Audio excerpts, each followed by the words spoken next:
10 ವರ್ಷ ಆದಾಗ ರೇಷ್ಮನೋಡ ಪತ್ರಿಕೆ ಸಂಭ್ರಮದಿಂದ ಜಿಲ್ಲೆಯ ದಶಮಾನೋತ್ಸವವನ್ನ ಆಚರಿಸೋದು ನಾವು ಗಮನಿಸ್ತೇವೆ. ಅದು ಒಂದು ಪತ್ರಿಕೆ ಸಮಾಜಕ್ಕೂ ಬದ್ಧತೆಯನ್ನ ತೋರಿಸಬೇಕು ಅನ್ನುವುದು ಒಂದು ಅವರ ಉದ್ದೇಶಷ್ಟೇ ಇದೆ.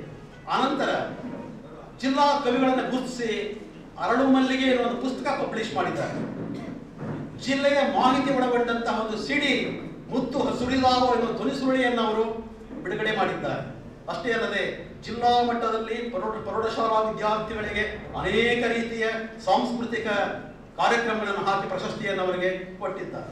ಒಂದು ಪತ್ರಿಕೆ ಶಾಲೀಶ್ವರ ಅಲ್ಲ, ಸುಮ್ಮನೆ ಪೇಪರ್ನಲ್ಲಷ್ಟೇ ಆ ಕೆಲಸವನ್ನ ಮಾಡ್ಕೊಂಡು ಬಂದಿದ್ದಾರೆ.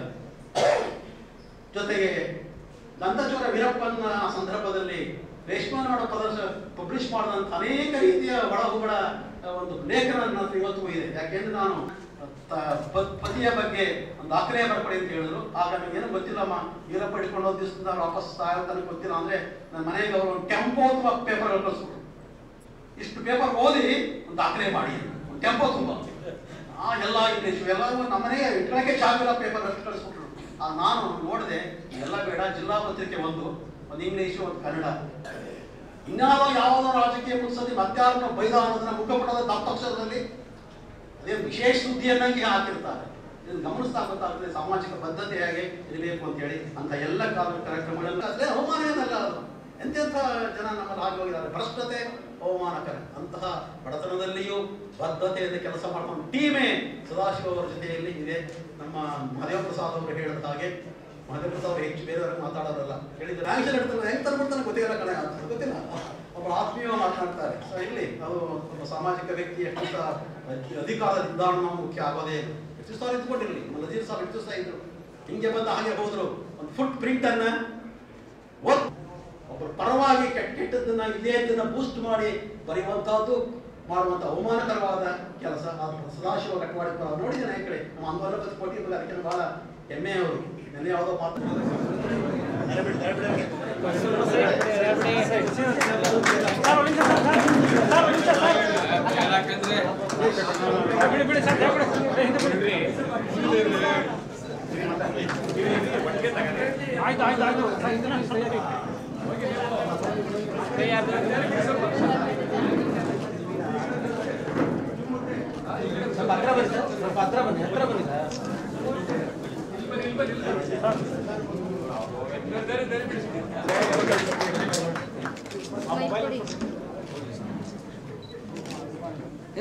ಸರ್ ಮೊಬೈಲ್ ಇದೆ ಸರ್, ಈ ಕಡೆ ದೇವರ ಸರ್ ಸ್ವಲ್ಪ ಹತ್ರ ಬನ್ನಿ ಅಕ್ಕ, ಇಲ್ಲಿ ನೋಡಿ, ಇಲ್ಲಿ ನೋಡಿ, ಇಲ್ಲಿ ನೋಡಿ.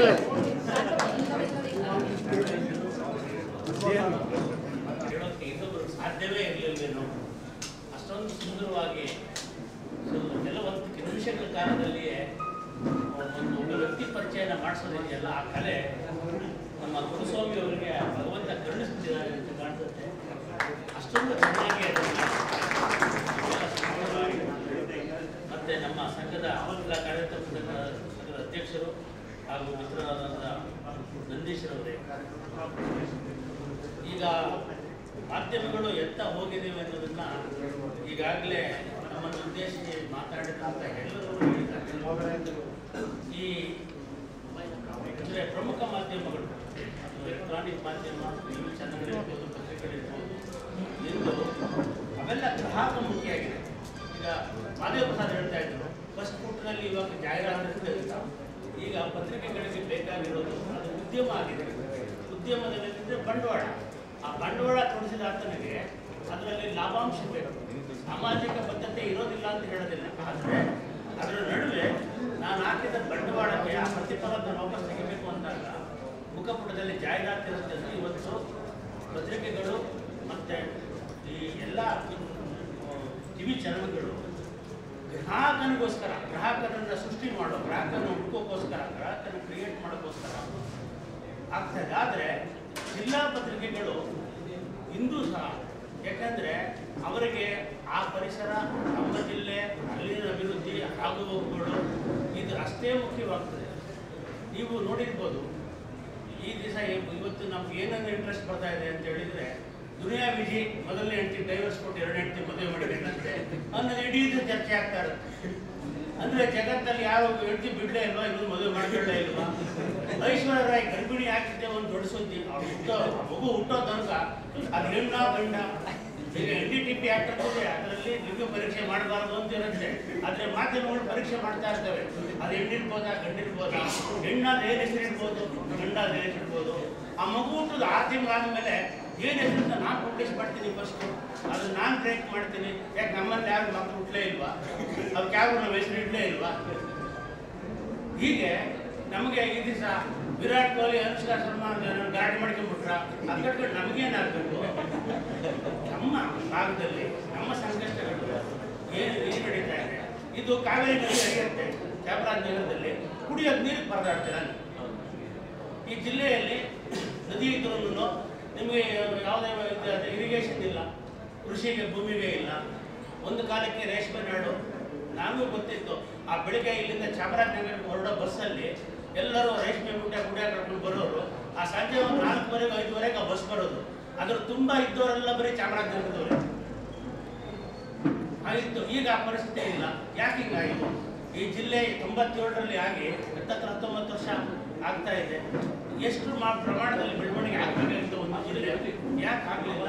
ಇದನ್ನ ಮೇನ್ ಸ್ಟ್ರೀಮ್ ಜರ್ನಲಿಸ್ಟಿಸಮ್ನಲ್ಲಿ ಇರ್ತಕ್ಕಂಥ ಯಾವುದಿದೆ ಅವರಿಗೆ ಅದು ಅಷ್ಟೊಂದು ಬೇಕಾಗಿರೋದಿಲ್ಲ. ಯಾವುದೋ ಸಂದರ್ಭದಲ್ಲಿ ಒಂದು ಪುರವಣಿನ ಒಂದೇನೋ ಮಾಡಿ ಈ ಪ್ರದೇಶ ಇದು ಅಂತ ಹೇಳ್ಬೋದು. ಆದರೆ ಇಲ್ಲಿರೋ ಒಂದು 2-3 ಪತ್ರಿಕೆಗಳು, ಅದರಲ್ಲೂ ರೇಷ್ಮೆ ನಾಡು, ಇವರು ನಾನು ಓದಿದಾಗ ಅವರ ಇದರಲ್ಲಿ ಈ ಪ್ರೈಸ್ ಬಾರ್ ಅನ್ನೋದು ವಿಜಯ ಕರ್ನಾಟಕದಿಂದ ಶುರುವಾಯಿತು ಅಂತ ಕೆಲವರು ಅನ್ಕೊಂಡಿದ್ರು. ಇವರನ್ನು ನೋಡಿದ್ರೆ 20 ವರ್ಷದಿಂದನೇ ಶುರು ಮಾಡಿದ್ರು ಇವರು. 8 ಅಡಿಗೆ ಪ್ರತಿ ಪೇಪರ್ ತಗೊಂಡಿತ್ತು. ಆವಾಗ ಇವತ್ತು ₹1 ಒಂದು ದರ ಶುರು ಮಾಡಿ, ಸಂಬಳ ಶುರು ಮಾಡಿ ಏನೆಲ್ಲ ಆಯಿತು ಅನ್ನೋದು ಎಷ್ಟೋ ಪತ್ರಕರ್ತರಾಗಿ ಪತ್ರಿಕೆ ನಡೆಸಿದವರಿಗೆ ಗೊತ್ತಿರ್ತದೆ. ಇವರು ಇಷ್ಟೊಂದು ಬದ್ಧತೆಯಿಂದ ನಡೆಸಿದಂಥ ಒಂದು ಪತ್ರಿಕೆಗಳು ಈಗ ಅಂದರೆ ಒಂದು ಸಮಾಜಮುಖಿಯಾಗಿಯೇ ಯಾವುದೇ ನಿಮಗೆ ಇದಿಲ್ಲದೆ ಸಪೋರ್ಟ್ ಇಲ್ಲದೆ ಮಾಡ್ತಕ್ಕಂಥದ್ದು ಇದೆಯಲ್ಲ, ಅದು ಭಾರಿ ಕಷ್ಟ. ಈಗ ಈ ನಡುವೆ ಮೊದಲೆಲ್ಲ ಏನು ಹೇಳೋರು ಅಂತ ಹೇಳಿದರೆ, ನಾನು ಒಂದು 78ರಲ್ಲಿ ಈ ಒಂದು ಇದಕ್ಕೆ ಬಂದೆ. ನನಗೆ ನಾವೇನಾದರೂ ಹೆಣ್ಣು ಕೇಳಕ್ಕೆ ಹೋದ್ರೆ ಏನು ಹುಡುಗ ಏನು ಕೆಲಸ ಮಾಡ್ತಾನೆ ಅಂದರೆ, ಪತ್ರಕರ್ತರಂದರೆ ಅಯ್ಯೋ ಪಾಪ ಹೊಟ್ಟೆಗೆ ಏನು ಮಾಡ್ತಾನೆ ಅಂತ ಅಂದರೆ ಎಂಥ ಭಾವನೆ ಇತ್ತು ಅಂದರೆ, ನಮಗೆಲ್ಲ ಸಂಬಳನೇ ಬರೋಲ್ಲ ಅನ್ನೋದಿತ್ತು. ಇಲ್ಲ ನಮ್ಗೆ ಸಂಬಳ ಕೊಡ್ತಾರೆ ಅಂದರೆ ಸುಳ್ಳು ಹೇಳ್ತಾರೆ ಅನ್ನೋರು. ಏನು ಮಾಡೋದು ಅಂಥ ಪರಿಸ್ಥಿತಿ. ಪತ್ರಕರ್ತರಿಗೆ ನಾನು PTI ವಾರ್ತಾ ಸಂಸ್ಥೆಯಲ್ಲಿ ಕೆಲಸ ಮಾಡಿದವನು. ಆ ಕಾಲಕ್ಕೆ ನಮಗೆಲ್ಲ ಒಳ್ಳೆ ಸಂಬಳ ಕೊಡೋರು. ಆದರೆ ನಮ್ಮಪ್ಪನೇ ನಂಬ್ತಿರ್ಲಿಲ್ಲ. ಅದು ಕೆಲಸ ಬಿಡೋದು ನಮ್ಮಪ್ಪ. ಕೆಲಸ ಬಿಟ್ಟು ಬೇರೆ ಕಡೆ ನಾವು ಸೇರ್ಬೋದಿನೋ, ಅದೇನು ಯಾರಕ್ಕೆ ಪತ್ರಕರ್ತಲ್ಲಿ ಏನು ಮಾಡ್ತಾನೆ ನಿಮ್ಮ ಹುಡುಗ ಅಂತ ಕೇಳ್ತಾರೆ ಅನ್ನೋರು. ಅಂಥ ಪರಿಸ್ಥಿತಿಯಲ್ಲಿ ನಾವು ಈ ಪತ್ರಿಕೋದ್ಯಮದಲ್ಲಿ ಬಂದವು. ಆದರೆ ನಾನು ಒಂದು ಸಂಸ್ಥೆಯಲ್ಲಿ ದುಡಿದವನು. ನನಗೆ ಎಲ್ಲ ರೀತಿಯ ಗ್ಯಾರಂಟಿಗಳು ಇದ್ದವು. ಆದರೆ ಇಡೀ ಇದನ್ನು ಒಂದು ದಿವಸ ಇದು ಪತ್ರಿಕೆ ನಡೆಸೋದು ಇದೆಯಲ್ಲ, ನಮ್ಮ ನಂದೀಶ್ವರ್ ಹೇಳ್ತಾ ಇದ್ರು, ಆ ಒಂದು ಪ್ರಸವ ವೇದನೆ ಅಂತ. ಅಯ್ಯೋ ಆ ಮಗು ಮುಖ ನೋಡಿದ್ರೆ ಅಮ್ಮ ಮರ್ತು ಬಿಡ್ತಾಳೆ, ಎಡಿಟ್ರು ಮನೆಯಂಗಿಲ್ಲ. ಇವತ್ತು ಮಲ್ಕೊಳಕ್ಕೆ ಹೋದ್ರೆ ನಾಳೆ ಎಲ್ಲಿಂದ ಸಾಲ ತಗೊಳ್ಳೋದು ಟ್ರಿಟ್ ಮಾಡೋಕ್ಕೆ? ಅವನೇನೋ ಮನೆಗೆ ಎಷ್ಟೋ ಸಂಬಳ ಕೊಟ್ಟಿಲ್ಲ 2 ತಿಂಗಳಿಂದ ಅಂತ, ನಾಳೆ ಕೆಲಸ ಬಿಟ್ಟೋಗ್ಬಿಟ್ರೆ ಏನು ಮಾಡೋದು ಅವನು? ಇಂಥದ್ದು ಆ ನಿದ್ರೆ ಮಾಡೋಕ್ಕೂ ಚಾನ್ಸ್ ಇರಲ್ಲ.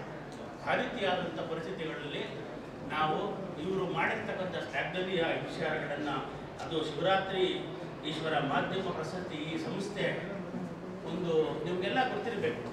ಹಳೆಯ ಇದರಲ್ಲಿ ಯಾವುದೇ ದೇವಸ್ಥಾನಕ್ಕೆ ಹೋದ್ರೂ ನಿಮಗೆ ಅಲ್ಲಿ ಬೇಕಾದಷ್ಟು ವಿಚಾರಗಳ ಬಗ್ಗೆ ಗೆದ್ದಿರ್ತಾರೆ. ಅಂದರೆ ಅದು ಅಲ್ಲಿ ಕೂಡ ಶಾಲೆನೇ ಅದು ದೇವಸ್ಥಾನ ಅಂದರೆ. ಆದರೆ ಒಂದು ಧಾರ್ಮಿಕ ಸಂಸ್ಥೆ, ವೈದ್ಯಕೀಯ, ಶಿಕ್ಷಣ, ಪತ್ರಿಕೋದ್ಯಮ, ಹಲವಾರು ರೀತಿಗಳಲ್ಲಿ ಆ ಪುರಸ್ಕಾರವನ್ನು ಮಾಡ್ತಕ್ಕಂಥದ್ದು ಇದೆಯಲ್ಲ, ಅದು ಬಹುಶಃ ಇದೊಂದು ಸಂಸ್ಥೆ ಬಿಟ್ಟರೆ ಬೇರೆ ಸಂಸ್ಥೆಗಳಿಗೆ ಇದು ರೇರ್ ಅಂತ ನಾನು ತಿಳ್ಕೊಂಡು. ಯಾಕಂದ್ರೆ ನಾನು ಕರ್ನಾಟಕದ ಉದ್ದಗಲಕ್ಕೂ ಓಡಾಡಿದ್ದೇನೆ.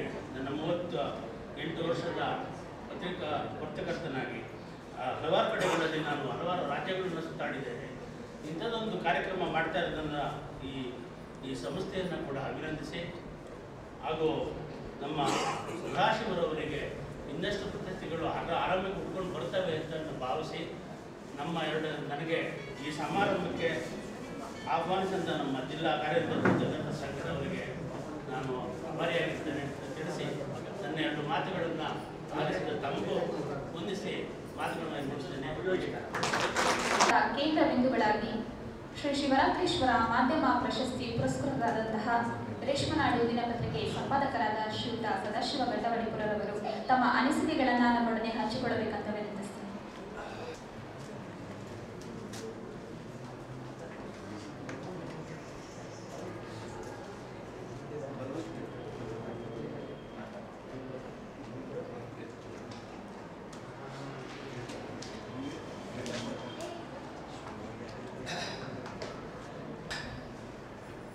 ಎಲ್ಲರಿಗೂ ನಮಸ್ಕಾರಗಳು.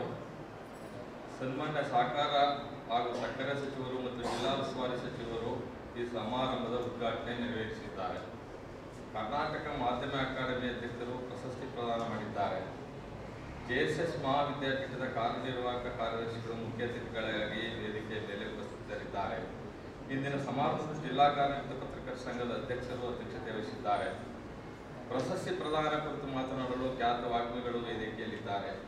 ಇವರೆಲ್ಲರಿಗೂ ಹೃದಯಪೂರ್ವಕ ಕೃತಜ್ಞತೆಗಳು ಮೊದಲಿಗೆ ಅರ್ಪಿಸುತ್ತಿದ್ದೇನೆ. ಅಂತ್ಯ ಪ್ರೀತಿ ವಿಶ್ವಾಸವಿಟ್ಟು ಸಮಾರಂಭಕ್ಕೆ ಆಗಮಿಸಿರುವ ಎಲ್ಲ ಮಿತ್ರಬಂಧುಗಳಿಗೂ ಕೃತಜ್ಞತೆ ಮತ್ತು ನಮಸ್ಕಾರಗಳನ್ನು ತಿಳಿಸುತ್ತಿದ್ದೇನೆ. ನಿಮ್ಮ ರೇಷ್ಮೆನಾಡು 25 ವರ್ಷ ಪೂರೈಸಿದ ಹಿನ್ನೆಲೆಯಲ್ಲಿ ನಿಮಿತ್ತ ಶ್ರೀ ಶಿವರಾತ್ರೀಶ್ವರ ಮಾಧ್ಯಮ ಪ್ರಶಸ್ತಿ ಪ್ರದಾನ ಸಮಾರಂಭ ಜಿಲ್ಲಾ ಕಾರ್ಮಿಕ ಪತ್ರಕರ್ತರ ಸಂಘದ ಆಶ್ರಯದಲ್ಲಿ ಇಂದು ಇಲ್ಲಿ ನಡೆಯುತ್ತಿದೆ. ಈ ಕುರಿತು ಒಂದೆರಡು ಅನಿಸಿಕೆಗಳನ್ನು ಹಾಗೂ ಅನುಭವಗಳನ್ನು ಪತ್ರಿಕೆ ಪರವಾಗಿ ಹೇಳಲು ಬಯಸುತ್ತಿದ್ದೇನೆ. ಮೊದಲಿಗೆ ಕಳೆದ 25 ವರ್ಷಗಳ ರೇಷ್ಮೆನಾಡು ಪತ್ರಿಕೆ ಓದುಗರು, ಅಭಿಮಾನಿಗಳು, ಹಿತೈಷಿಗಳು ಹಾಗೂ ಪತ್ರಿಕೆಯಲ್ಲಿ ಕಾಯಕ ಮಾಡುವ ದುಡಿಮೆಗಾರರು ತೋರಿದ ಸಾಧನೆ, ಪ್ರೀತಿ, ವಿಶ್ವಾಸ 25 ವರ್ಷದ ಮೈಲಿಗಲ್ಲಾಗಿದೆ. ಇವರುಗಳ ಪಾದಕಮಲಗಳಿಗೆ ಶರ್ಮಶಾರ್ತಿಗಳನ್ನು ಅರ್ಪಿಸುತ್ತಿದ್ದೇನೆ. ರೇಷ್ಮೆನಾಡು ಪತ್ರಿಕೆಯ ಸಾಧಕ ಬಾಧಕಗಳನ್ನು ಗುರುತಿಸಿ JSS ಸಂಸ್ಥೆ ಶ್ರೀ ಶಿವರಾತ್ರೀಶ್ವರ ಸಂಸ್ಥೆ ಕುರಿತು ನನಗನಿಸಿರುವ ಕೆಲವು ಮಾಹಿತಿಗಳನ್ನು ಇಲ್ಲಿ ಹೇಳಲು ಬಯಸುತ್ತಿದ್ದೇನೆ. 2 ಮಹತ್ವದ ಸಾರ್ಥಕ ಸಾಧನೆಯನ್ನು JSS ಸಂಸ್ಥೆ ಮಾಡುತ್ತಾ ಬಂದಿದೆ. ಅದು ನನಗೆ ಆಕರ್ಷಿತಗೊಂಡಿದೆ. ಒಂದು ಶಿಕ್ಷಣ ಮತ್ತು ಇನ್ನೊಂದು ಆರೋಗ್ಯ ಸೇವೆ. ಈ 2 ಮಹತ್ವ ಸೇವೆಗಳನ್ನು ಜನಸಾಮಾನ್ಯರಿಗೆ ಕೈಗೆಟುಕುವ ರೀತಿಯಲ್ಲಿ JSS ಸಂಸ್ಥೆ ನಿರ್ವಹಿಸುತ್ತಿದೆ. ಸರ್ಕಾರ ಮಾಡಬೇಕಾದ 30% ಸೇವೆಯನ್ನು JSS ಸಂಸ್ಥೆ ನಿರ್ವಹಿಸುತ್ತಿದೆ ಎಂದು ಹೇಳಲು ನಾನು ಬಯಸುತ್ತಿದ್ದೇನೆ. ಇಂದಿಗೂ JSS ಸಂಸ್ಥೆಯಲ್ಲಿ ಸುಮಾರು 80,000ಕ್ಕೂ ಹೆಚ್ಚಿನ ವಿದ್ಯಾರ್ಥಿಗಳು ವಿದ್ಯಾಭ್ಯಾಸ ಮಾಡುತ್ತಿದ್ದಾರೆ. JSS ಆಸ್ಪತ್ರೆಯಲ್ಲಿ ದಿನನಿತ್ಯ 10,000ಕ್ಕೂ ಹೆಚ್ಚು ಮಂದಿ ಆರೋಗ್ಯ ಚಿಕಿತ್ಸೆ ನೀಡಲಾಗುತ್ತಿದೆ.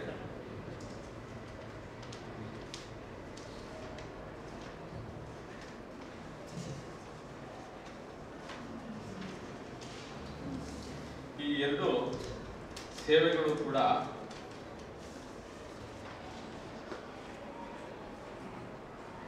ಆಡಳಿತ ನಡೆಸುವ ಸರ್ಕಾರವು ನಮ್ಮ ದೇಶದಲ್ಲಿ ಈ ಶಿಕ್ಷಣ ಹಾಗೂ ಆರೋಗ್ಯ ಸೇವೆಯನ್ನು ಉಚಿತವಾಗಿ ಸೇವೆಯನ್ನಾಗಿ ನೀಡುವ ಅಗತ್ಯವಿದೆ. ಬಡತನದಿಂದ ವಿದ್ಯಾಭ್ಯಾಸ ವಂಚಿತರಾದವರಿಗೆ ಶಿಕ್ಷಣ ನೀಡುವುದು ಮಹತ್ವದಾಗಿದೆ. ಆರೋಗ್ಯ ಕೂಡ ಬಡತನ ಮತ್ತು ಹಾಗೂ ಬಡತನ ರೋಗಿಗಳಿಗೆ ಉಚಿತವಾಗುವ ತಪ್ಪುತ್ತದೆ. ಇದು ಶಾಸನಬದ್ಧವಾಗಿ ಉಚಿತವಾಗಿ ದೊರೆಯಬೇಕಾಗಿದೆ. ಪಕ್ಕದ ಶ್ರೀಲಂಕಾದಲ್ಲಿ 2 ಸೇವೆಗಳು ಸರ್ಕಾರವೇ ಉಚಿತವಾಗಿ ನಿರ್ವಹಿಸುತ್ತಿವೆ. ಇಂತಹ ಸೇವೆಗಳನ್ನು ಸರ್ಕಾರ ಉಚಿತವಾಗಿ ಒದಗಿಸಿಕೊಡುವ ಕಾರ್ಯಕ್ರಮವನ್ನು JSS ಸಂಸ್ಥೆ ಸ್ವಲ್ಪ ಮಟ್ಟಿಗಾದರೂ ಮಾಡುತ್ತಾ ಬಂದಿದೆ. ಇವೆರಡು ಸೇವೆಗಳು ನನಗೆ ಆಕರ್ಷಿತವಾಗಿವೆ. JSS ಸಂಸ್ಥೆ ಕೊಡಮಾಡಿರುವ ಪ್ರಶಸ್ತಿ ಹಣವನ್ನು ಪ್ರತಿ ವರ್ಷ ಉತ್ತಮ ಬರಹಗಳಿಗೆ ಕೊಡಲು ಈ ಹಣವನ್ನು ನಿಶ್ಚಿತ ಠೇವಣಿಯಲ್ಲಿ ಇಟ್ಟು ಉತ್ತಮ ಬರಹಗಳಿಗೆ ಕೊಡಲು ನಿರ್ಧರಿಸಿದ್ದೇನೆ. ನಮ್ಮ ಪತ್ರಿಕಾ ಬಳಗವು ಕೂಡ ತಾವೆಲ್ಲ ಸಮಾರಂಭಕ್ಕೆ ಆಗಮಿಸಿ ಪ್ರೀತಿ ವಿಶ್ವಾಸ ತೋರಿದ ತಮ್ಮೆಲ್ಲರಿಗೂ ರೇಷ್ಮೆನಾಡು ಬಳಗದ ಆಭಾರಿಯಾಗಿದೆ. ಎಲ್ಲರಿಗೂ ನಮಸ್ಕಾರಗಳು, ವಂದನೆಗಳು.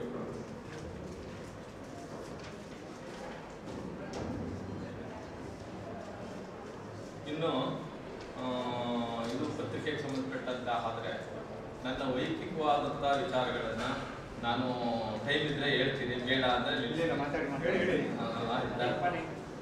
ನನ್ನ ಬದುಕಿನ ಬಗ್ಗೆ ಮಲಿಯೂರು ಸ್ವಾಮಿಯವರು ಆರಂಭದಿಂದ ಕೂಡ ತಿಳ್ಕೊಂಡು ಅವರೇ ಹೇಳ್ತಿದ್ದಾರೆ. ನಾನು ಹೇಳ್ಬೇಕಾದ ವಿಚಾರಗಳನ್ನೆಲ್ಲ ಅವ್ರು ಹೇಳಿದ್ದಾರೆ. ಮೊದಲನೇದಾಗಿ ನಾನು ಸ್ವಲ್ಪ ಮೌಢ್ಯಾಚರಣೆ ಕಂದಾಚಾರಗಳಿಗೆ ಮೃದುವಾದ ಭಾವನೆಗಳುಳ್ಳವನು. ಆಶ್ಚರ್ಯ ಸಂಗತಿ ಅಂದರೆ ನನ್ನಲ್ಲಿ ನನ್ನ ವೈಯಕ್ತಿಕವಾಗಿ ಹೇಳೋಂಥ ಸ್ಫೋಟಕವಾದ ವಿಚಾರಗಳು ಅಂದರೆ ನಾನು ಉಡ್ದಾರ ಕಟ್ಟಿಲ್ಲ, ಶಿವದಾರ ಕಟ್ಟಿಲ್ಲ, ಕಿವಿ ಚುಚ್ಚಿಲ್ಲ. ಅಂದ್ರೆ ಮೌಢ್ಯ ಆಗುದು ಆಚರಣೆ ಮಾಡ್ತಾರ ವ್ಯಕ್ತಿ ಅನ್ನೋದಕ್ಕೆ ನಾನು ಸಾಕ್ಷಿಯಾಗಿ ಪುತ್ರನಾಗಿ ಹೇಳ್ತಾ ಇರೋದು. ಮಲೆ ಮಹದೇಶ್ವರ ಯಾವತ್ತು ಉಡ್ದಾರ ಕಿತ್ತಾಕಿದ್ರು ಅಂತ ಯಾರೋ ಬಂದು ಹೇಳಿದ್ರು, ಅವತ್ತೇ ಕಿತ್ತಷ್ಟೇ. ಉಡ್ದಾರ ಇಲ್ಲ ಅನ್ನೋದನ್ನ ನಮ್ಮ ಮನೆ ಕೇಳ್ಕೊಳ್ಬೇಕಾದ್ರೆ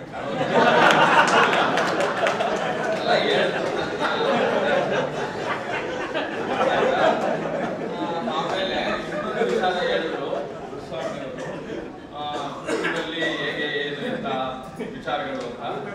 ನಾನು ನಮ್ಮ ಮನೆಯಲ್ಲಿ ಹುಟ್ಟಿದಾಗ ಬೇಕಾಗಿದ್ದೋ ಬೇಡವೋ ಗೊತ್ತಿಲ್ಲ, ಬಿಟ್ಟೆ.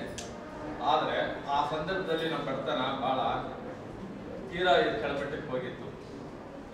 ಈ ನಮ್ಮ ಅಣ್ಣ ಸ್ವಲ್ಪ ಕೆಂಪಗೆ ತೆಲಿಗೆ ಬೆಳ್ಳಿಗೆ ಇದರಿಂದ ಅವನ್ನ ಚೆನ್ನಾಗಿ ಪ್ರೀತಿಸ್ತಿದ್ರು. ಯಾವ್ದಾದ್ರು ದೇವ್ರ ದೀಪ ಕರ್ಕೊಂಡು ಹೋಗ್ಬೇಕಾದ್ರೆ ನಂಗೆ ಹೇಳೋರು ಮನೇಲಿ ಅವನಷ್ಟು ದಾರ ಕರ್ಕೊಂಡು ಹೋಗ್ತೀನಿ ಅವನ ಆಗಾದ್ರೆ ಅವ್ನ ಮುಂದಕ್ಕೆ ಹೋಯ್ತಿದ್ದ. ಎಲ್ಲ ಕರ್ಕೊಂಡು ಹೋಯ್ತು, ನಾನು ಎಲ್ಗೂ ಕರ್ಕೊಂಡು ಹೋಗ್ತಿರ್ಲಿಲ್ಲ. ಆಮೇಲೆ ಎಲ್ಲಾರು ಹೊರಗಡೆ ಹೋಗ್ಬೇಕಾದ್ರೆ ಅವ್ನ ಕರ್ಕೊಂಡು ಹೋಗಿ ಕುತ್ಕೊಂಡಿಸ್ಬಿಟ್ಟು ಏನಿಲ್ಲ ಕುಗ್ಗ, ಗೂಬೆ ಇಲ್ಲ ಕುಗ್ಗ, ದೆವ್ವ ಇಲ್ಲ ಕುಗ್ಗ ಅಂತ ಎಲ್ಲ ಕರ್ಕೊಂಡು ಬರ್ತಿದ್ರು. ನನ್ನ ಹೋಗಿದ್ಬ ತಿಳಿಸ್ತಿದ್ರು. ಅಂದ್ರೆ ಆ ಧೈರ್ಯದಲ್ಲಿ ನಾನು ಇದನ್ನ ವೈಯಕ್ತಿಕವಾಗಿ ಹೃದಯಗಳಿಂದ ಕೂಡ ತಿಳ್ಕೊಂಡ್ ಬಂದವನು. ಇಷ್ಟೆಲ್ಲ ಆದ್ರೂ ಕೂಡ ಬಡತನ ನನ್ನ ವಿದ್ಯಾಭ್ಯಾಸನ ಮಟ್ಟಗೊಳಿಸಿತು. ಆ ಉದ್ದೇಶಗಳು, ಆ ವಿದ್ಯಾಭ್ಯಾಸದ ವಂಚಿತರಾಗಬಾರದು ದೇಶದಲ್ಲಿ ಅಂತ ಹೇಳಿ ಈ ಆರೋಗ್ಯ ಮತ್ತು ಶಿಕ್ಷಣ ಎರಡನ್ನೂ ಶ್ರೀಲಂಕಾದ ರೀತಿ ನಮ್ಮ ಸರ್ಕಾರಗಳು ಉಚಿತ ಸೇವೆಯಾಗಿ ಮಾಡಿದ್ರೆ, ಅಂತ ಹೋರಾಟಗಳು ನಡೆದ್ರೆ, ಇಲ್ಲ ಇನ್ನು 10 ವರ್ಷ 20 ವರ್ಷಕ್ಕಾದ್ರೂ ಕೂಡ ಆ ಸೌಲಭ್ಯಗಳನ್ನ ನಮ್ಮ ಸರ್ಕಾರಗಳು ಮಾಡ್ಬೋದು. ಇದನ್ನ ಚಿಂತನೆ ಮಾಡಬೇಕಾದಂತ ಅಗತ್ಯ ಪ್ರಜ್ಞಾವಂತರ ಮೇಲಿದೆ. ಸ್ವಾಮಿಯವರು ಬಂದ್ರೆ ನಾನು ನೋಡ್ಲೇ ಇಲ್ಲ ಅಲ್ಲಿಲ್ಲ. ಆಯ್ತು, ಇಷ್ಟು ಹೇಳಿ ನನ್ನ ಮಾತುಗಳನ್ನು ಮುಗಿಸ್ತಾ ಇದ್ದೀನಿ. ಪ್ರಶಸ್ತಿ ಬಗ್ಗೆ ಹೇಳಿದ್ನಲ್ಲ ಸರ್, ಅದು ಬುಕ್ ಮಾಡಿ ನನಗೆ ಕೊಟ್ಟಿದೆ, ಸಂತೋಷ. ಅದು ನನಗೆಲ್ಲ ಸೇರಿರೋದು ಪತ್ರಿಕೆ ಓದುಗರಿಗೆ. ಪತ್ರಿಕೆ ಓದುಗಗಳೇ ನನ್ನ ಆಸ್ತಿ. ನನಗಿರೋ ಆಸ್ತಿ ಮತ್ತು ಸಾಲ ಎರಡು ಸಮ.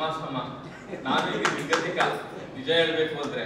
ನಂತರವಿರೋ ಆಸ್ತಿಗಳು ವಗೈರೆಗಳು ಇದ್ರೆ ನನ್ನ ಸಾಲಗಾರರ ಆಸ್ತಿ ಅದು. ನನ್ನ ಮೇಲೆ ಉಳಿಕೆ ಮಾಡಿರೋ ದುಡ್ಡು ಆಗ್ಬೋದು, ಯಾವುದೇ ಆಗ್ಬೋದು, ಅದಲ್ಲ. ಆದ್ರೆ ಸಹಕಾರ ಚಳವಳಿಯಲ್ಲಿ ನಂತ ಹೇಟು ನನ್ನ ಮತ್ತೆ ಅದೇ ಸಹಕಾರ ಚಳವಳಿನ ಬೆಳೆಸಲಿ, ನಾನು ಒಂದು ಸಾಧನೆ ಮಾಡಬೇಕು ಅನ್ನೋ ಒಂದು ಗುರಿ ಇಟ್ಕೊಂಡು ಈಗ 5-6 ಸೌಹಾರ್ದ ಸಂಸ್ಥೆಗಳನ್ನು ಮಾಡಿದ್ದೀನಿ. ಈಗಲೂ ಕೂಡ ಮಾದೇವ್ ಪ್ರಸಾದ್ ನಮ್ಗೊಂದು ವ್ಯವಸ್ಥೆ ಮಾಡಿದ್ದಾರೆ. ರೈತರಿಗಾಗಿ ಏನಾದ್ರು ಮಾಡಬೇಕು ಅಂತೇಳಿ, ರೈತರಿಗಾಗಿ ಏನಾದ್ರು ಒಂದು ಮಾಡಬೇಕು, ನೀವು ಉದ್ಯಮಿಗಳು ಇವರಿಗೆಲ್ಲ ಮಾಡಿದ್ದೀರಿ ಅಂತೇಳಿ ಎಣ್ಣೆ ಬೆಳೆಗಾರ ಸಹಕಾರ ಸಂಘನೂ ಕೂಡ ನಿಮ್ಮ ಆಶ್ರಯದಲ್ಲೇ ಸ್ಥಾಪನೆ ಮಾಡಿಕೊಡ್ಬೇಕು ಅಂತ ಸರ್ಕಾರ ನನಗೆ ನೇಮಕ ಮಾಡಿಕೊಟ್ಟಿದ್ದ, ಅದನ್ನು ಕೂಡ ಮಾಡ್ತಾ ಇದ್ದೀನಿ. ಇದೆಲ್ಲ ಕೂಡ ನಾನು ಯಾಕಾಗಿ ಮಾಡ್ತಾ ಇದ್ದೀನಿ ಅಂದ್ರೆ, ಹಿಂದೆ ಹೇಗೆ ಬಿದ್ದಿದ್ದನ್ನ ಗಾಯನ ವಾಸಿ ಮಾಡ್ಕೊಳ್ಳೋದು ಸಲುವಾಗಿ ಇಲ್ಲ. ಇದರ ಚಳವಳಿಯಲ್ಲಿ ರಾಜಕಾರಣಿಗಳು, ಅಧಿಕಾರಿಗಳು ಹಸ್ತಕ್ಷೇಪ ಮಾಡಿದ್ರೆ ಯಾರೇ ಹೇಗೆ ಬಲಿ ಆಯ್ತಾರೆ ಅವರಿಂದ ದೂರ ಉಳಿಬೇಕು. ನಾವು ಅಧಿಕಾರಿಗಳನ್ನೂ ಸೇರಿಸಬಾರ್ದು, ರಾಜಕಾರಣಿಗಳನ್ನೂ ಸೇರಿಸಬಾರ್ದು. ಯಾವುದು ನಮ್ಮ ಸ್ವಂತ ದುಡಿಮೆ ಮತ್ತು ಶ್ರಮ ಹಾಕಿದ್ರೆ ಯಾಗಾದ್ರೂ ಬೆಳಬಹುದು. ನಾನು ಪತ್ರಿಕೆ ಏಜೆಂಟ್ ಆಗಿ ಅಲ್ಲ, ನನ್ನ ಮನೆ ಪೇಪರ್ ಹಾಕ್ತಿದ್ದವನು. ನಾನು ಬರೀ ಪೇಪರ್ ಅಲ್ಲ, ಹಳೆ ಬಸ್ ಸ್ಟ್ಯಾಂಡ್ ನಲ್ಲಿ ಒಂದು ಹಳೆ ಪುಸ್ತಕದ ಅಂಗಡಿ ಇಟ್ಕೊಂಡು ಬಂದವನು ಇಲ್ಲಿಗೆ. ಅಂದ್ರೆ ದುಡಿಮೆ ಮತ್ತು ಶ್ರಮ ಹಾಕಿದ್ರೆ ಏನೆಲ್ಲ ಆಗ್ಬೋದು ಅನ್ನೋದಕ್ಕೆ ನಾನು ಕೂಡ ಉದ್ದೇಶ. ನನ್ನ ಭಾವನೆಗಳನ್ನ ಇಲ್ಲಿ ಹಂಚ್ಕೊಂಡಿದ್ದೀನಿ. ಪ್ರಶಸ್ತಿ ಕೊಟ್ಟು JSS ಸಂಸ್ಥೆ ನನಗೆ ಗೊತ್ತಿದೆ. ಆದ್ರೆ ಒಂದು ಆಶ್ಚರ್ಯ ಸಂಗತಿ ಇನ್ನೊಂದು ಹೇಳ್ಬೇಕು ಅಂತ ಇದ್ದೀನಿ, ಹೇಳಲೇ ಇರ್ತೀನಿ. 25 ವರ್ಷದಿಂದ ಹುಚ್ಚೇಗೌಡರ ಮನೆಯಲ್ಲಿ ಪತ್ರಿಕೆ ಮುದ್ರಣ ಆಗ್ತಿತ್ತು. ಮುದ್ರಣ ಆಗುವಾಗ JSS ಈಗಿನ ಶ್ರೀಗಳು ಬಂದರು. ಯಾವುದೇ ಕಾರಣಕ್ಕೆ ಅವ್ರನ್ನೇನು ಕರೆದಿರಲಿಲ್ಲ, ಯಾವುದೋ ದುಡ್ಡು ಮಾಡ್ಕೊಂಡು ನೋಡ್ಬೇಕು ಅಂತ ಬಂದರು. ಎಲ್ಲರೂ ಭಕ್ತರು ಗುರುಗಳಿಗೆ ಕಾಣಿಕೆ ಕೊಡ್ತಾರೆ. ಆದ್ರೆ ಗುರುಗಳೇ ಭಕ್ತರು ಕಾಣಿಕೆ ಕೊಟ್ಟಂತ ದಿನ. ಆ ದಿನ ನಾನು ಅವ್ರಿಗೆ ಕಾಣಿಕೆ ಕೊಡಕ್ಕೆ ಎಲ್ಲೂ ಇರ್ಲಿಲ್ಲ. 500 ರೂಪಾಯಿ ಬೇಕಾಗಿತ್ತು. 500 ರೂಪಾಯಿ 5 ಜನ ಹೋಗಿ ಇಸ್ಕೊಂಡ್ಬಂದು ಕಾಣಿಕೆ ಇಟ್ಟೆ ಅವ್ರಿಗೆ. ಹೊರಗಡೆ ಬಂದು ಬಾಕಲ್ಲಿ 1000 ರೂಪಾಯಿ ಕೊಟ್ಬಿಟ್ಟು, ಇದು ನನ್ನ ಕಾಣಿಕೆ ಆಗ್ಬೇಕು ಅಂದ್ರು. ಈಗಿನ ಸುತ್ತ ಸ್ತ್ರೀಗಳು 25 ವರ್ಷದ ಮಾತು ಇದು. ಈಗಿರೋ ಅಂತ ಸ್ತ್ರೀಗಳು ಇವತ್ತೆಲ್ಲ ಈಗ ಆಧುನಿಕ ಕಾಲ, ಬೇಗ ಎಲ್ಲಿವರೆಗೆ ಚಿಕ್ಕ ಕಾಲ ತಿಳ್ಕೊಂಡು ನೀವು ಮಾಡ್ತೀರಿ, ಬೇಡ ಆಫ್ಸೆಟ್ ರಿಸಲ್ಟ್ ಹೋಗಿ ಅಂತೇಳಿ 1,000 ರೂಪಾಯಿ ಕೊಟ್ಟರು. ಈಗ ಇರ್ತಕ್ಕಂಥ ಸದ್ಗುರು ಶ್ರೀಗಳು ನನಗೆ ಆಶೀರ್ವಾದ ಕೊಟ್ಟ ಅಂತ ಆಗಿದೆ ಇವತ್ತು ಪತ್ರಿಕೆ ಬೆಳೆಯಕ್ಕೆ ಕಾರಣ. JS ಸಂಸ್ಥೆ ಅವತ್ತು 1,000ದ ಮೂಲ ಬಂಡವಾಳವಾಗಿ ಹಂತವಾಗಿ ಬೆಳೆಕೊಂಡು ಇವತ್ತು ಆಫ್ಸೆಟ್ ಮುದ್ರಣ ಆಗಿದೆ.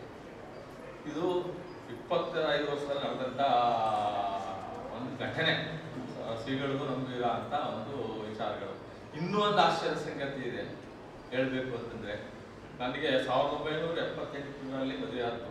ಆವಾಗ ಇವರು ಬರ್ತಿದ್ರು. ಪಡೇಲ್ಪುರದಲ್ಲಿ ನನ್ನ ಮದುವೆಯಾಗಿ ಆದದ್ದು 5 ಮದುವೆಗಳಾಯಿತು. ಆ ಸಂದರ್ಭದಲ್ಲಿ ಈ ಸ್ವಾಮಿಗಳು ಬಂದಿದ್ರು. ಅಲ್ಲಿ ಈಗಿನ ಸ್ವಾಮಿಗಳು ಕೂಡ ನನ್ನ ಮದುವೆಗೆ ಹಾಜರಾಗಿ ಆಶೀರ್ವಾದ ಮಾಡಿದ್ದಾರೆ. ಅಲ್ಲಿಂದೂ ಕೂಡ ಅವರ ಸಂಪರ್ಕ ನನಗಿದೆ. ಆದರೆ ಯಾವುದೋ ವಿಚಾರಕ್ಕಾಗಿ ಅವ್ರನ್ನ ನಾನು ಬಳಸ್ಕೊತಾನೂ ಇಲ್ಲ, ಕೇಳತ್ತೂ ಇಲ್ಲ, ಇದೀನಿ ಅಂತ ಕೂಡ ಹೇಳ್ಕೊಂಡು ಇಲ್ಲ. ಅವ್ರಿಗೆ ಯಾವುದೋ ಹೋದಾಗ ನಾವು ಹೋದಾಗ ಏನಪ್ಪ ಹೇಗೆ ಏನು ಅಂದ್ಬಿಟ್ಟು ಒಂದು ಅಣ್ಣನ ಜೊತೆ 500,000 ರೂಪಾಯಿ ಕೊಡಿ ಅಂತ ಕೊಡಿಸ್ತೀವಿ. ಜನಗಳಿಗೆ ತದ್ವಿರವಾದ ವಿಚಾರ. ಎಲ್ಲ ಓದೋರು ಕೊಟ್ಟರೆ ನಂಗೆ 500,000 ಕೊಟ್ಟು ಕಳಿಸ್ತಾರೆ. ನನ್ನ ಬರ್ತಾರ ನೋಡ್ಬಿಟ್ಟು ಈಗ ಕೊಡಲ್ಲ ಬಿಡಿ. ಅವ್ರ ನೋಡೋದೇ ಕಷ್ಟವಾಗ್ಬಿಟ್ಟದ ಈಗ. ಕಷ್ಟ ಇತ್ತೀಚಿನ ದಿನಗಳಲ್ಲಿ.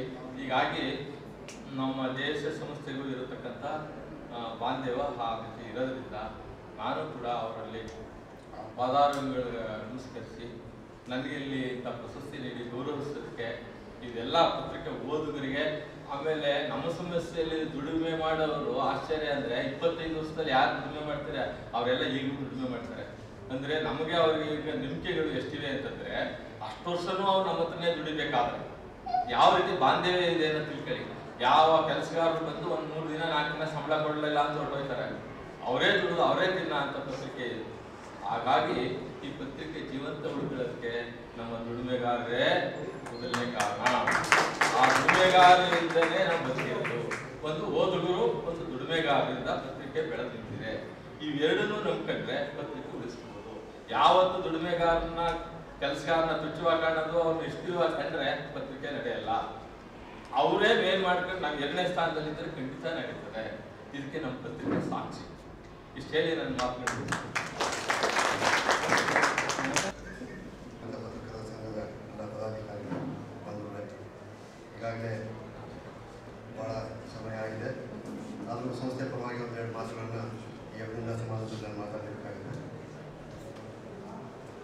ಮೈಸೂರು ಮತ್ತು ಚಾಮರಾಜನಗರ ಜಿಲ್ಲೆಗಳಲ್ಲಿ ಅತ್ಯುತ್ತಮ ಸೇವೆ ಸಲ್ಲಿಸಿದ ಪತ್ರಕರ್ತರಿಗೆ ಶ್ರೀ ಶಿವರಾತ್ರೀಶ್ವರ ಮಾಧ್ಯಮ ಪ್ರಶಸ್ತಿಯನ್ನು ಪ್ರತಿ ವರ್ಷ ನೀಡಲಾಗ್ತಾ ಇದೆ. ಇದಕ್ಕಾಗಿ ಈಗಾಗಲೇ ಹೇಳಿದ ಹಾಗೆ 2 ಲಕ್ಷ ರೂಪಾಯಿ ದತ್ತಿಯನ್ನು ಜಗದ್ಗುರು ಶ್ರೀ ವೀರಶ್ರೀನಿವಾಸನ ಮಠದಿಂದ ಸ್ಥಾಪಿಸಲಾಗಿದೆ. ಇದರಿಂದ ಬರುವ ಪಟ್ಟಿ ಹಣದಿಂದ ಪ್ರತಿ ವರ್ಷ ಪತ್ರಿಕಾ ರಂಗದಲ್ಲಿ ಸಾಧನೆ ಮಾಡಿದ ಪತ್ರಕರ್ತರಿಗೆ ಪ್ರಶಸ್ತಿ ಫಲಕ, ಸೈಟೇಷನ್ನು ಮತ್ತು 10,000 ರೂಪಾಯಿ ನಗದು ನೀಡಿ ಗೌರವಿಸಲಾಗ್ತಾಯಿದೆ. ಈವರೆಗೆ ಪ್ರಶಸ್ತಿಗೆ ಭಾಜನರಾದವರು 2011ರಲ್ಲಿ ಶ್ರೀ ಈಚನೂರು ಕುಮಾರ್ ಅವರು ಮೈಸೂರವರು, 2012ರಲ್ಲಿ HV ನಾರಾಯಣ್ ಅವರು ಚಾಮರಾಜನಗರದವರು, ಸತ್ಯನಾರಾಯಣ ಅವರು, 2013ರಲ್ಲಿ KV ಶ್ರೀನಿವಾಸ್ ಮತ್ತು ಮೈಸೂರವರು, 2014ರಲ್ಲಿ KV ಗಣಪತಿ ಮೈಸೂರವರು, 2015ನೇ ಈ ಒಂದು ಪ್ರಶಸ್ತಿಯನ್ನು ಸದಾಶಿವ ಕಟ್ವಾಡಿಪುರ ಅವರಿಗೆ ನೀಡಲಾಗ್ತಾ ಇದೆ. ಬಾಲ್ಯದಿಂದಲೂ ಬಹಳಷ್ಟು ಕಷ್ಟಗಳನ್ನು, ನೋವುಗಳನ್ನು ಅನುಭವಿಸಿ ಹೋರಾಟ ಮಾಡುತ್ತಾ ಪತ್ರಿಕೋದ್ಯಮ ಇಷ್ಟೊಂದು ಏನು ವಿಜ್ಞಾನ ತಂತ್ರಜ್ಞಾನದ ಒಂದು ವೇಗದೊಂದಿಗೆ ಹೊಂದಿಕೊಂಡು ಸೋಷಿಯಲ್ ಮೀಡಿಯಾ ಅಂತ ಹೇಳ್ತೀವಿ ಅದು, ಮತ್ತು ಭಾಳಷ್ಟು ಏನು ಸ್ಪರ್ಧೆ ಇದೆ. ಇಂಥ ಒಂದು ಎಲೆಕ್ಟ್ರಾನಿಕ್ ಮೀಡಿಯಾ ಸ್ಪರ್ಧೆಯೂ ಕೂಡ ಇದೆ. ಇಂಥ ಒಂದು ಸಂದರ್ಭದಲ್ಲಿ 44 ವರ್ಷ ವಯಸ್ಸಿನ ನನಗಂತೂ ಯುವಕರು ಕಾಣಿಸಿದವರು. ಯಾಕಂದ್ರೆ ಕೇಳಿದ ಪಕ್ಕದ ಕೂತ್ಕೊಂಡು ಎಷ್ಟು ವಯಸ್ಸಿನ 50 ಅಂತ ಕೇಳಿದೆ. ಇಲ್ಲ ಸರ್ 44 ಹೇಳಿದ್ರು. ಆಮೇಲೆ ಮಲ್ಲಿಯವ್ರ ಪ್ರಸಾದ್ ಅವರು ನಮ್ಗೆ ಅವರೇ ಹೇಳಿದಾಗ ಗೊತ್ತಾಯ್ತು ಅವ್ರದ್ದು 70 ವರ್ಷ ಅಂತೇಳಿ. ಅವರು ಕೂಡ ಸದಾಶಿವ ಬಗ್ಗೆ ಭಾಳ ಚೆನ್ನಾಗಿ ಮಾತನಾಡಿದ್ದಾರೆ. ನಾನು ಪತ್ರಿಕೆಯ ಸರ್ಕ್ಯುಲೇಷನ್ ಕೂಡ ಬಗ್ಗೆ ಕೇಳಿದೆ.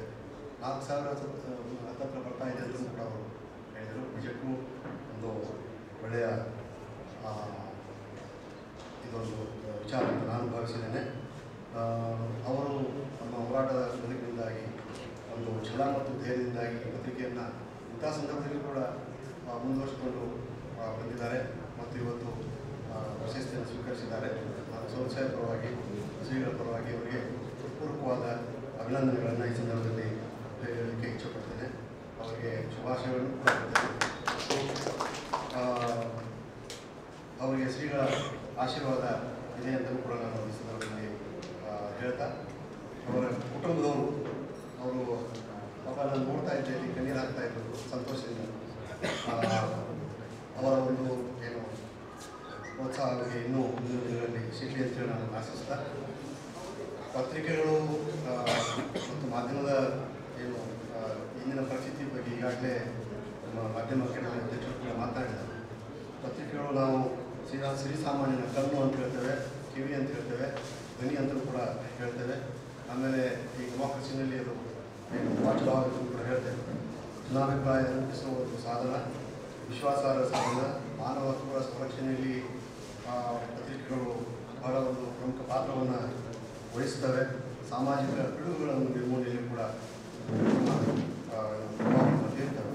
ಇದರಲ್ಲಿ ಪತ್ರಿಕೋದ್ಯಮದ ತತ್ವಗಳ ಬಗ್ಗೆ ಹೇಳುವಾಗ ಎಥಿಕಲ್ ಕನ್ಸಿಡರೇಷನ್ಸ್ ಅಂತ ಹೇಳ್ತೇವೆ. ಪ್ರಾಮಾಣಿಕತೆ, ವಾಸ್ತವಾಂಶಗಳು ಇರಬೇಕು ಅಂತ, ಸತ್ಯತೆ, ವಸ್ತುನಿಷ್ಠ ಮಾಹಿತಿ ಇರಬೇಕು ಅಂತೇಳಿ, ಖಚಿತತೆ ಬಗ್ಗೆಯೂ ಕೂಡ ಹೇಳ್ತೇವೆ. ಅಂದರೆ ನಂಬಲಾದ ಒಂದು ವಿಷಯ ಇರಬೇಕು ಅಂತೇಳಿ, ಅಕ್ಯುರೇಟ್ ಇರಬೇಕು. ನಿಷ್ಪಕ್ಷಪಾತತೆ ಬಗ್ಗೆ ಹೇಳ್ತೇವೆ, ಅಂದರೆ ಆ್ಯಕ್ಟ್ ಇಂಡಿಪೆಂಡೆಂಟ್ಲಿ ಅಂತೇಳಿ. ಆಮೇಲೆ ಜೊತೆಗೆ ಸಭ್ಯತೆ, ಉತ್ತಮ ನಡವಳಿಕೆ, ಉದಾರ ಮನಸ್ಸು, ನಮ್ರತೆ ಮತ್ತು ಶ್ರೇಷ್ಠ ವ್ಯಕ್ತಿತ್ವ, honest and courageous, accountable and transparent ಅಂತ ಹೇಳ್ತೀವಿ. ಇವೆಲ್ಲ ಎಥಿಕಲ್ ಕನ್ಸಿಡರೇಷನ್ಸ್ ಪತ್ರಿಕೆಗಳೆಲ್ಲ ಮಾತಾಡ್ತೇವೆ. ಇವೆಲ್ಲವುಗಳನ್ನು ನಮ್ಮ ಸದಾಶಿವ ಅವರು ಹೊಂದಿದ್ದಾರೆ. ಅದಕ್ಕೆ ನಾನು ಹೆಮ್ಮೆಯಿಂದ ಅವರಿಗೆ ಇನ್ನೊಮ್ಮೆ ಅಭಿನಂದನೆ ಸಂದರ್ಭದಲ್ಲಿ ಹೇಳಲಿಕ್ಕೆ ಇಚ್ಛೆಪಡ್ತೇನೆ. ಈಗಾಗಲೇ ಸಣ್ಣ ಪತ್ರಿಕೆಗಳ ಬಗ್ಗೆ ನಾವು ಎಷ್ಟು ತೊಂದರೆಗಳನ್ನು ಅನುಭವಿಸ್ತಾ ಇದ್ದಾರೆ ಅನ್ನೋದ್ರ ಬಗ್ಗೆ ವಿಚಾರ ಮಾಡಿದಾಗ ಬಂಡವಾಳದ ಕೊರತೆ, ಆಧುನಿಕ ಯಂತ್ರೋಪಕರಣದ ಕೊರತೆ ಇರ್ತದೆ, ಜಾಗದ ಅಭಾವ, ಮುದ್ರಣ ಕಾಗದದ ಕೊರತೆಯೂ ಕೂಡ ಭಾಳಷ್ಟು ನಾವು ಕಾಣ್ತೇವೆ. ತರಬೇತಿ ಪಡೆದಂಥ ಸಿಬ್ಬಂದಿ ಕೂಡ ಅಲ್ಲಿ ಕೊರತೆಯನ್ನು ಕಾಣ್ತೇವೆ. ಆದರೆ ನನಗೆ ಸಂತೋಷ ಅನಿಸ್ತು, ಈಗ ಅವನು ನಮ್ಮ ಒಂದು ಪ್ರಶಸ್ತಿ ನಮ್ಮ ಏನು ಕೆಲಸಗಾರರಿಗೆ ಸಲ್ಲತ್ತೆ ಅಂತೇಳಿ. ನಿಜಕ್ಕೂ ಕೂಡ ನಾನು ಅದಕ್ಕೆ ನನಗೂ ಭಾಳ ಸಂತೋಷ ಆಯಿತು. ಸಣ್ಣ ಪತ್ರಿಕೆಗಳಿಗೆ ಇದು ಜಾಹೀರಾತುಗಳ ಒಂದು ಕೊರತೆಯೂ ಕೂಡ ಇರ್ತದೆ. ಆಮೇಲೆ ಅಸಮರ್ಪಕವಾಗಿ ವಿತರಣೆ ಮಾಡುವ ಒಂದು ವ್ಯವಸ್ಥೆ ಅವರಿಗೆ ಆಗಿರುತ್ತೆ. ಆಮೇಲೆ ಈ ದೊಡ್ಡ ಪತ್ರಿಕೆಗಳು ಕೂಡ ಸ್ಥಳೀಯ ಆವೃತ್ತಿಗಳನ್ನು ಏನು ಈಗ ಮಾಡ್ತಾ ಇದ್ದಾರೆ. ಈಗ ನೋಡಿದ್ವಿ ನಾವು ಸಾಕಷ್ಟು ಎಲ್ಲ ರಿಷನಲೈಸ್ ಆಗ್ತಾ ಇದೆ ಪತ್ರಿಕೆಗಳು. ಆಯಾ ಜಿಲ್ಲೆಗೆ ಮಾತ್ರ ಸೀಮಿತ ಆಗ್ತಾ ಇದ್ದಾರೆ ನಾವು ನೋಡಿದ್ದೇವೆ. ಇಂಥ ಒಂದು ಕಷ್ಟ ಸಮಯದಲ್ಲೂ ಕೂಡ ಅವರು ಈ ಪತ್ರಿಕೆಯನ್ನು ಮುಂದುವರಿಸಿಕೊಂಡು ಹೋಗ್ತಾ ಇದ್ದಾರೆ. ಅವರು ಇನ್ನೂ ಅದನ್ನು ಮುಂದುವರಿಸ್ಕೊಂಡು ಹೋಗಬೇಕು. ಸಮಾಜದಲ್ಲಿ ಆಗುವ ಅನ್ಯಾಯಗಳನ್ನು ಎತ್ತಿ ತೋರಿಸ್ತಾ ಇರಬೇಕು. ಒಳ್ಳೆಯ ಏನು ಕೆಲಸಗಳೇನು ಆಗ್ತಾ ಇರ್ತವೆ ಅವುಗಳನ್ನು ಎತ್ತಿ ತೋರಿಸ್ಬೇಕಂತೇಳಿ ಗುರುಸ್ವಾಮಿ ಅವರು ಹೇಳಿದರು. ನಾನು ನನ್ನ ವಿಚಾರವನ್ನು ಕೂಡ ಇಲ್ಲಿ ಹೇಳಲಿಕ್ಕೆ ಪಡ್ತಾ ಇದ್ದೇನೆ. ಯಾಕಂದರೆ ನಾನು ಮೈಸೂರಿನಲ್ಲಿ ಸುಮಾರು 7 ವರ್ಷ ಕೆಲಸ ಮಾಡಿದ್ದೇನೆ. HODC ಆಗಿ, ಮುಡಾ ಕಮಿಷನರ್ ಆಗಿ, ಆರ್ಕಿಯಾಲಜಿ ಕಮಿಷನರ್ ಆಗಿ, ಕೊನೆಗೆ ಕಾರ್ಪೊರೇಷನ್ ಕಮಿಷನರ್ ಆಗಿ. ನನಗೆ ಪತ್ರಕರ್ತರ ಬಂಧುಗಳಿಂದ ಭಾಳಷ್ಟು ಕೋಆಪರೇಷನ್ ಸಿಕ್ಕಿದೆ. ನಾವು 2 ಸಲ ನಾನು ಭಾಳ ಸಲ ಕೇಳಿದ್ದೀನಿ, ಸ್ವಚ್ಛತೆಯಲ್ಲಿ ಇಡೀ ರಾಷ್ಟ್ರದಲ್ಲಿ ಏನು ಬೆಸ್ಟ್ ಸಿಟಿ ಅಂತೇಳಿ ಅವಾರ್ಡ್ ಬಂದಿದೆ, ಇದಕ್ಕೆ ನೀವು ಯಾರು ಕಾರ್ಮಿಕರ್ತರು ಅಂತ ಕೇಳಿದಾಗ ನಾನು ಎಲ್ಲರ ಜೊತೆಗೆ ಪತ್ರಿಕಾ ಮಾಧ್ಯಮಗಳು ಕೂಡ ಅಭಿನಂದನೆ ಸಲ್ಲಿಸಿದ್ದೀನಿ. ಯಾಕಂದರೆ ಅವರ ಸಹಕಾರ ಭಾಳ ಇರುತ್ತೆ. ಯಾಕಂತಂದರೆ ಒಂದು ಕ್ರಿಟಿಸೈಸ್ ಮಾಡಿದರೂ ಕೂಡ ಇಲ್ಲಿ ಹಿಂಗಾಗಿರೋ ತಪ್ಪುಗಳನ್ನು ತೋರಿಸಿದಾಗ ನಾವು ಎಚ್ಚೆತ್ತುಕೊಳ್ಳೋದಿದ್ದರೆ ಆ ಪ್ರಶಸ್ತಿ ಬರೋದಿಲ್ಲ. ಅಂಥ ಕೆಲಸಗಳನ್ನು ಪತ್ರಿಕಾ ಮಾಧ್ಯಮಗಳು ನಮ್ಮ ಮೈಸೂರಲ್ಲಿ ಮಾಡಿದ್ದಾರೆ ಮತ್ತು ಅವರು ಸಹಕಾರ ಕೊಟ್ಟಿದ್ದಾರೆ. ಒಳ್ಳೆಯ ಕೆಲಸಗಳನ್ನು ಸಾರ್ವಜನಿಕರಿಗೆ ಕೆಲಸವನ್ನು ಮಾಡಿದ್ದಾರೆ. ಈ ಚಾಮರಾಜನಗರ ಜಿಲ್ಲಾ ಕಾರ್ಮಿಕ ಪತ್ರಿಕಾ ಸಂಘದೆಲ್ಲರಿಗೂ ಈ ಸಂದರ್ಭದಲ್ಲಿ ಹಾಜರಿದ್ದಕ್ಕೆ ನಾನು ಸಂಸ್ಥೆಯ ಪರವಾಗಿ ಧನ್ಯವಾದಗಳನ್ನು ಅರ್ಪಿಸ್ತೇನೆ. ವೇದಿಕೆ ಮೇಲೆ ಹಾಜರಿದ್ದ ಎಲ್ಲರಿಗೂ ಕೂಡ ವಂದಿಸಿ, ತಮ್ಮೆಲ್ಲರಿಗೂ ವಂದಿಸಿ ನಾನು ಆರಂಭಿಸ್ತೇನೆ. ಧನ್ಯವಾದ.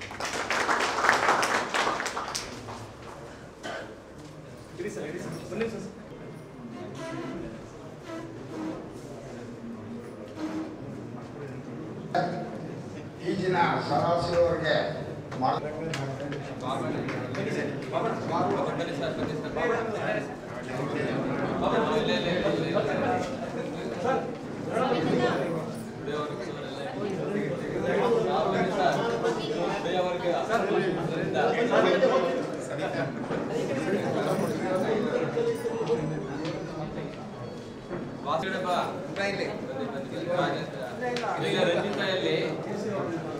ರಂಜಿತ ಬರೀ ಸ್ವಲ್ಪ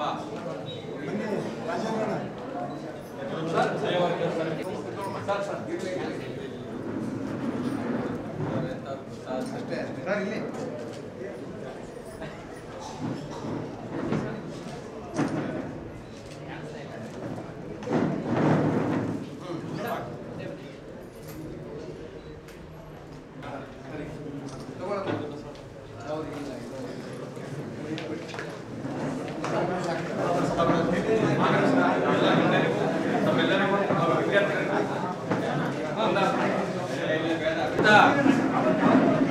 ಕಾವ್ಯ